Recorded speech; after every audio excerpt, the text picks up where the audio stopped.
Yo, Joe! Hello everybody and welcome back to another figure review. We're going to take a close look at the 60th anniversary Action Soldier Infantry. It's a mouthful and my throat is a little dry, but here we have it rotating on the base there so you can get the back and front view of the packaging. Some nice, product shots here on the back, a nice art portrait there on the side, with the logo there at the bottom. These are not numbered like the other classified figures. You can see the name down there. That cool art here at the front. Nice look at the figure there at the front of the QR code for a website that does not work yet. And then at the top, more yellow and 60th anniversary. With that being said, let me crack them open and let's see all the goodies that he comes with. So as you can see here, we do have quite a lot of accessories to look at. I guess starting from the base down here that's not rotating yet, we have the back piece, which is the same as Outback's, the big chunky backpack with two pegs on the side so you can stick accessories on it. And yeah, lots of detail in it. We covered this before with Outback. And then down here to the side, we have a nicely sculpted tripod, and I thought that was a hinge, but it does not hinge. But it's a nice bipod, which is meant for, not this gun, let's see, put that there, for our very massive LMG 50 cal, I think. Yeah, this is the one LMG we all wanted Roadblock to come with, and I think he already is with that Tiger Force 2-pack. But here we have this massive LMG ready to be mounted.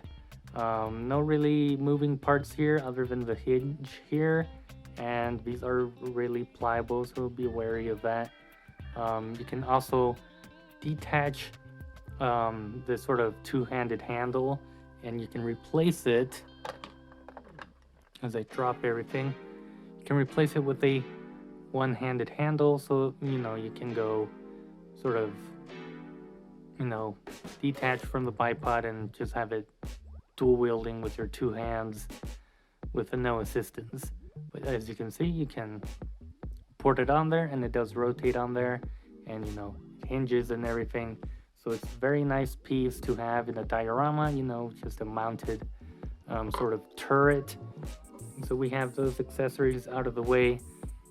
We then have something I dropped back here, which we've seen before with the Night Force Big Ben, this LMG, which is very cool, again with functioning bipod, mine detached here, which is a bit unfortunate, but it should just port back in, and they hinge back up, so it does have a bipod, some nice green there for the handle.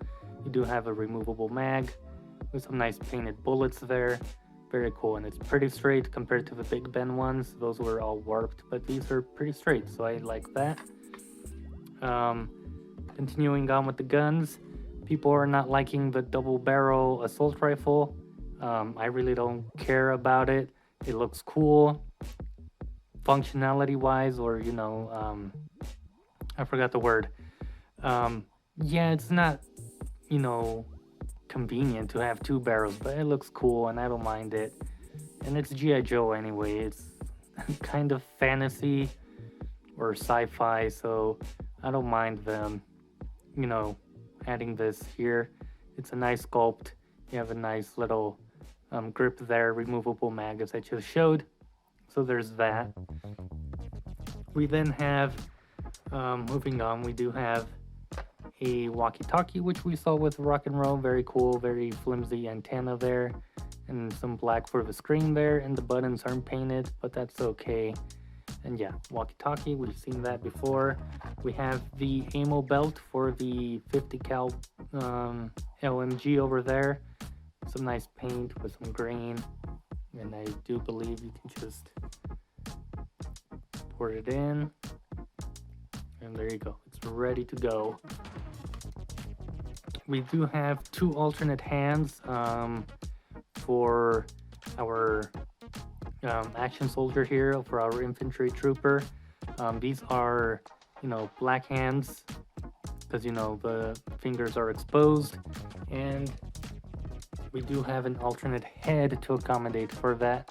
A black African American head sculpt here with a nice little tan, I don't know what you would call a face mask kind of thing, but there's that head sculpt there, sculpted very well and painted very nicely.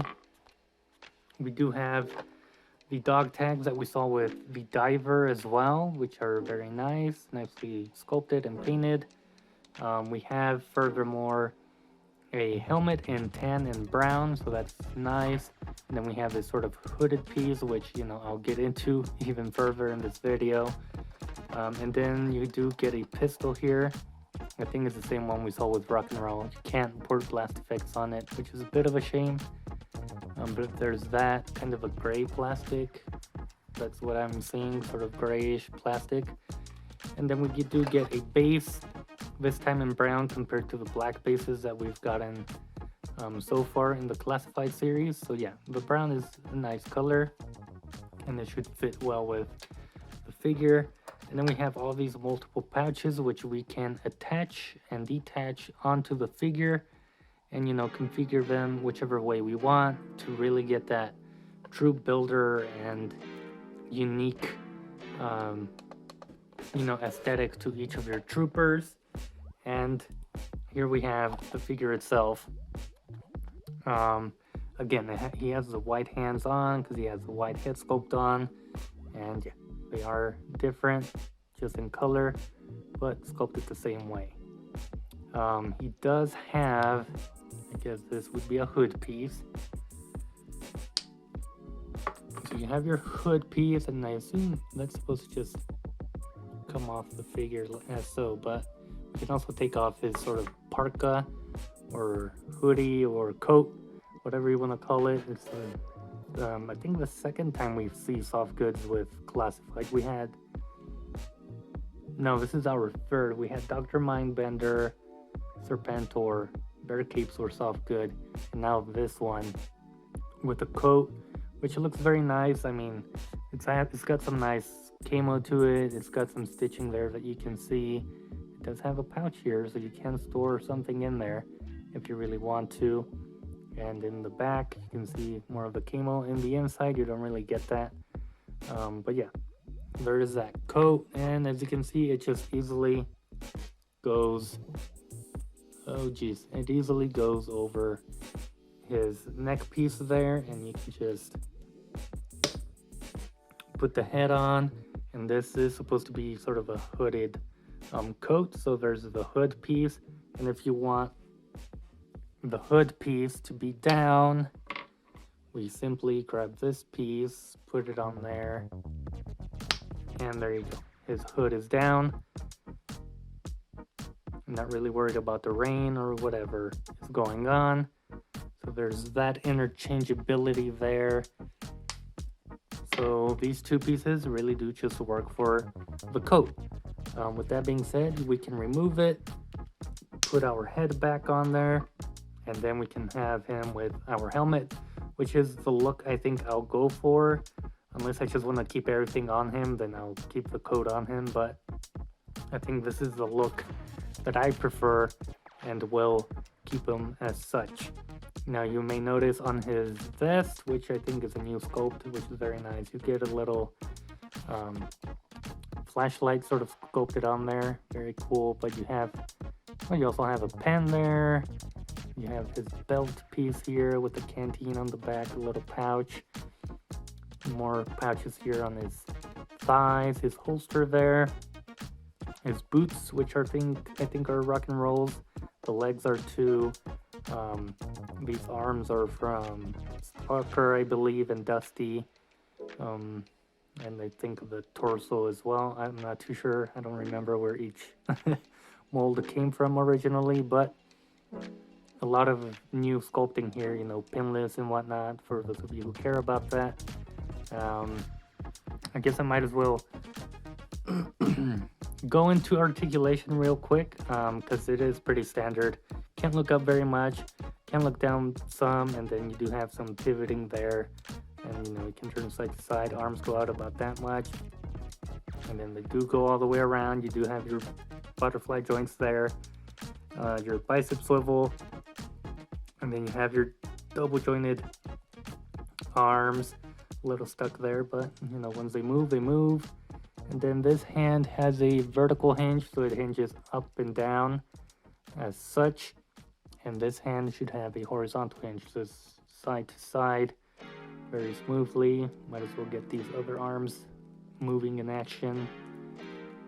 And his bicep, his butterfly joint very nicely. You have your torso rocker down here at the waist, and then you do have an ab crunch, which you can crunch a little bit even with the vest. There's like enough room for it to crunch, and then the vest is very soft as well. You can kick forward about that much, out about that much. You have your thigh swivel there. I was going to call it a bicep swivel.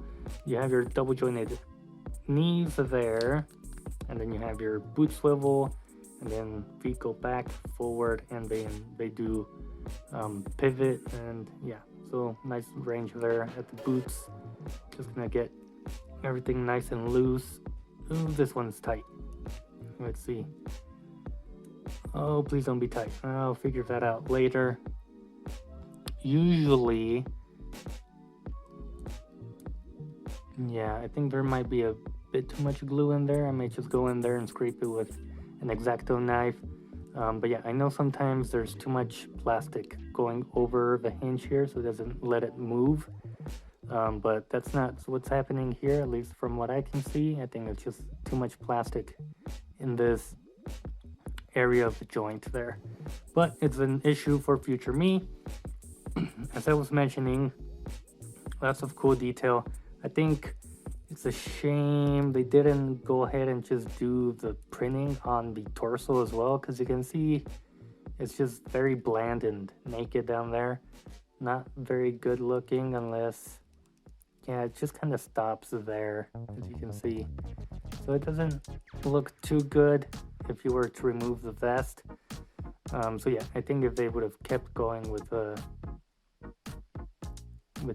patterning all the way through, that would have looked a lot better. Because even down here at his belly, you don't have that pattern going on there. This is a bit unfortunate. But with that being said, I was mentioning the holes on his vest, and that's where these come into play. And they don't have a specific shape or anything, but you essentially can just pop them on there as such, probably backwards, I'm not too sure. But you can just pop them on there, and there you go. You can put them wherever you want.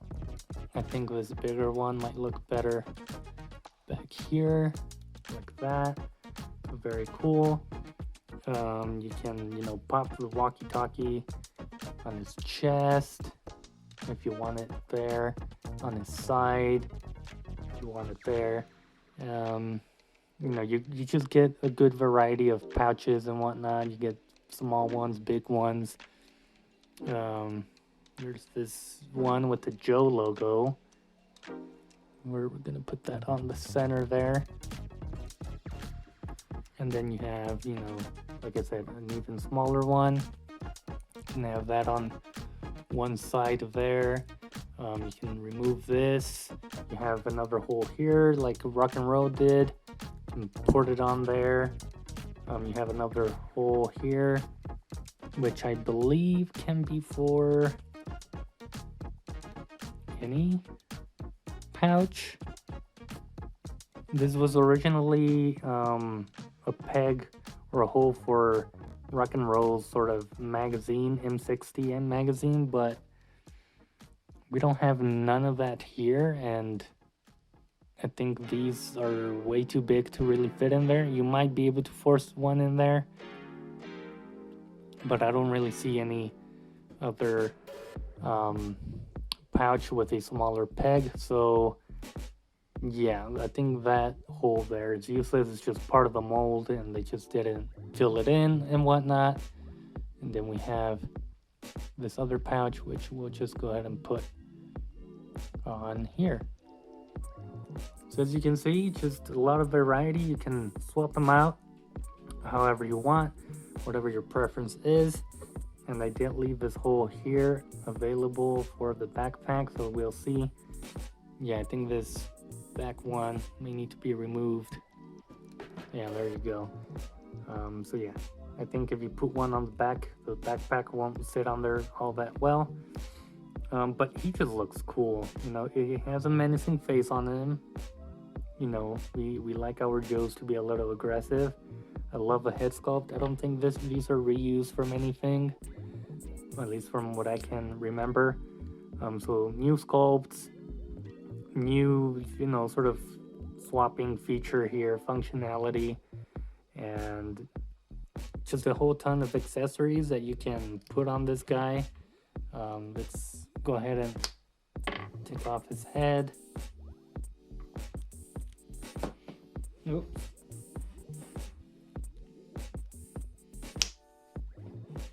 Put on his dog tags there so you can see him there. Helmet on. And there we have it. We have our infantry soldier and our diver together here, both released for the 60th anniversary. And they both packed a punch with all of their accessories, which is very nice to see. And for the most part, I think they all have their gear on them, except for him. I think he came with most of them, and there's just certain pieces you won't be able to store on him, like the hood pieces and whatnot. Maybe not all have the pouches, and then you have extra hands as well, and just tons of guns that he can't carry on him. I mean, maybe you could try. Okay, go ahead and grab him here. Put one on this side. It doesn't really hold in place all that well. But you still have lots of options with this guy. I think this is my favorite of the two. I was definitely looking more forward to this guy. There are a few minor details I forgot to point out. You know, obviously the camo looks great and whatnot, but we have a nice American flag here and some other sort of patch there. Just very minor details that I missed. But yeah, overall, I think they did a great job with this figure. The packaging looks great, accessories look great, and all the color tones that they chose and whatnot look amazing. I'm gonna have fun, you know, posing him around and interchanging a lot of pieces and here and there. I hope you guys enjoyed this video, and if you picked this figure up, I hope you guys enjoyed it as well. With that being said, I'll see you guys in a future video.